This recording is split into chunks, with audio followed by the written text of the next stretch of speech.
13 martyrs et plus de 70 blessés dans un attentat terroriste sur la place Al-Marja à Damas. L'armée arabe syrienne détruit des foyers de terroristes dans la banlieue d'Al-Qusayr et met en échec une tentative d'infiltration de terroristes.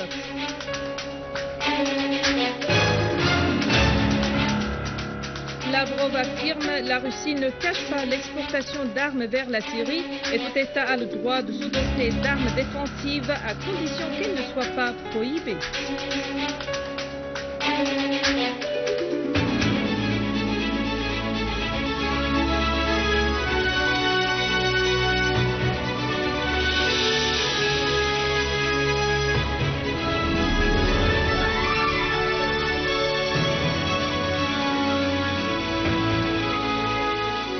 Mesdames et messieurs, bienvenue à vous tous dans ce journal. Le ministère de l'Intérieur a précisé que la place Al-Marja, au centre historique et commercial de la ville de Damas, a été visée aujourd'hui par un attentat terroriste ignoble. Selon les premières estimations, 13 citoyens ont été tués sur le coup et plus de 70 autres ont été blessés, dont plusieurs en état critique.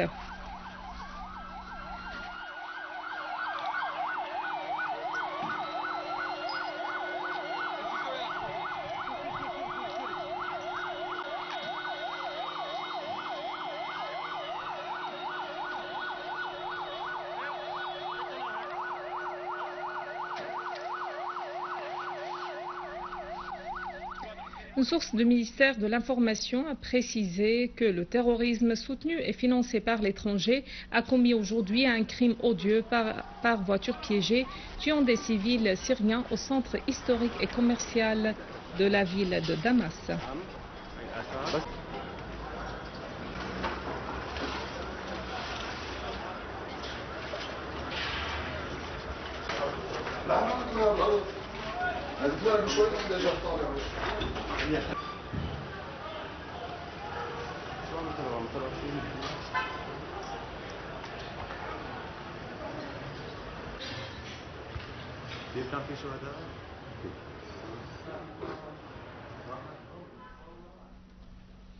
Le ministre de l'Intérieur, le général Mohamed Ibrahim Al-Sha'ar, s'est rendu sur les lieux de l'explosion survenue aujourd'hui sur la place Marja à Damas.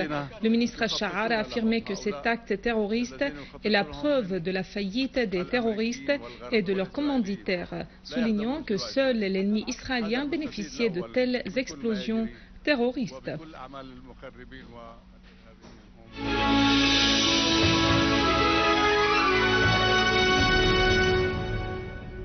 Sur le terrain et dans le gouvernorat de l'Ataquié, l'armée arabe syrienne a mené plusieurs opérations spécifiques, infligeant d'importantes pertes aux terroristes et détruisant un entrepôt d'armes. Une source militaire a précisé qu'une unité de l'armée a repoussé avec l'aide des habitants du village de Kharbet Soulas une attaque terroriste contre un point de contrôle de l'armée arabe syrienne, tuant tous les assaillants. La même source a souligné la destruction d'un certain nombre de missiles dans un entrepôt d'armes et d'une grande quantité de munitions. D'ailleurs, de nombreux terroristes affiliés au Front Al-Nusra ont été tués près du village de Ramam dans la zone rurale au nord du gouvernorat de l'Ataquié. Et dans la banlieue d'Idlib, une unité de l'armée arabe syrienne a détruit deux canons de mortier et un foyer de terroristes près d'Al-Janoudiya dans la campagne de Jisr Shourour.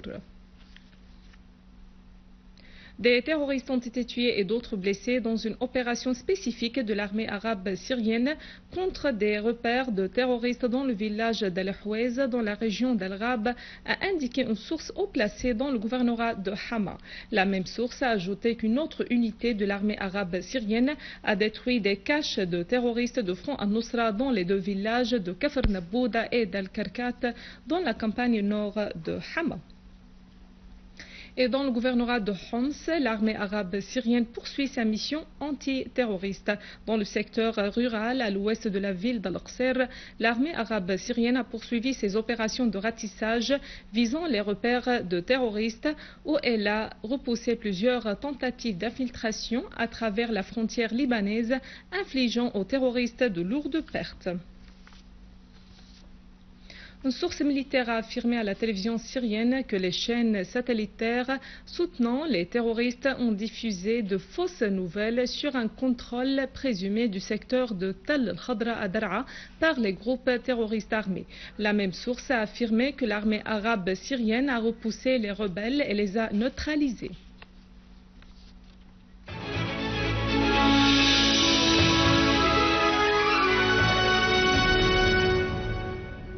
Le ministre russe des Affaires étrangères, Sergueï Lavrov, a déclaré que Moscou n'avait jamais cherché à cacher l'exportation d'armes à la Syrie en vertu des contrats déjà signés entre les deux pays, affirmant qu'un État quelconque a le droit de se doter des moyens de défense qui ne sont pas prohibés au plan international.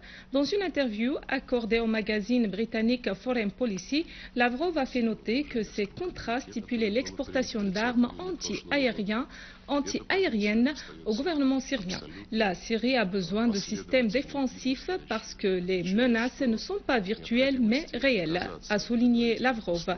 Il a mis l'accent sur l'importance de prendre en considération les informations sur la fourniture à l'opposition syrienne des armes offensives passées illégalement depuis la Libye, y compris des systèmes antimissiles qui sont des armes dangereuses.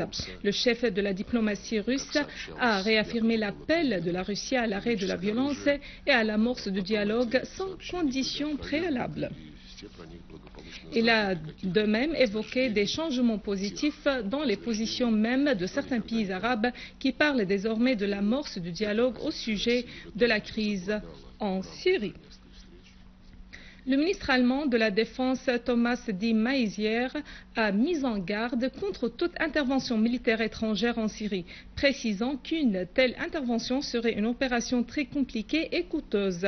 À Washington, le ministre allemand de la Défense a déclaré aux journalistes qu'il appuie toute forme de pression politique, mais qu'il ne voit pas actuellement de rôle pour les forces militaires.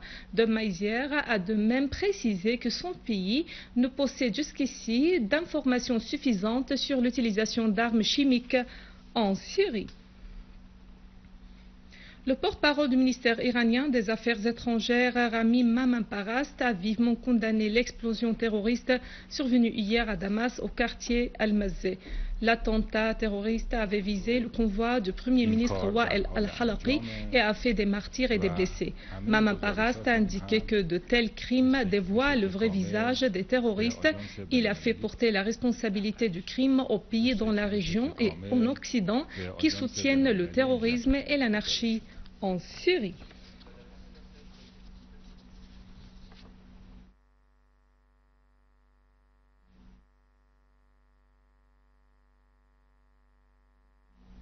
Les travaux de la conférence des ulémas et de l'éveil islamique se poursuivent à Téhéran pour le deuxième jour consécutif avec la participation de centaines d'ulémas et d'intellectuels des différents pays du monde.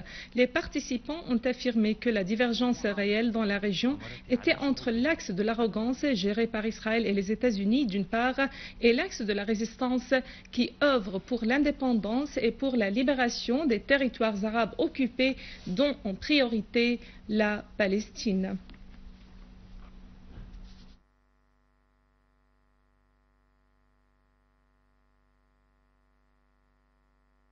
Voici un rappel des principaux titres.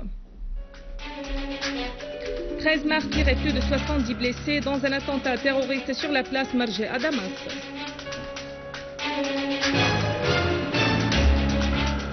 L'armée arabe syrienne détruit des foyers de terroristes dans la banlieue d'Al-Qusayr et met en échec une tentative d'infiltration de terroristes.